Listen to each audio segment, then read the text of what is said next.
հովանավանք գնալ, թե չգնալ։ Այս հարցն է դրված, տեսեք, Նիկոլ Փաշինյանի նպատակը կա եւ շարունակում է մնալ հետեւյալը՝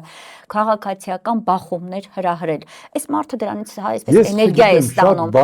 Գուցե գնալ այնտեղ, պաշտպանել տեղում մեր եկեղեցին, բայց բավոր հանկարծ լինեն այդ բախումները։ Թե չվախենանք այդ բախումներից, ավարայր է։ Քանի որ այստեղ սարդարապատ է։ Եթե մենք չենք կարողանալու այն թվով գնալ, որ դրանց կասեցնենք, կարող է վտանգավոր լինի։ Իրենք հարցակվեն, ծեծեն, ջարդեն, փշրեն եւ ժողովրդի աչքի հուշը կոտրեն, ոնց որ ասում են։ Ժողովրդի աչքի ճիճում կոտրեն, հա, վախեցնեն ժողովրդին։ Բայց եթե ժողովուրդը գնա մեծ թվով զանգվածով եւ սրանց կասեցնի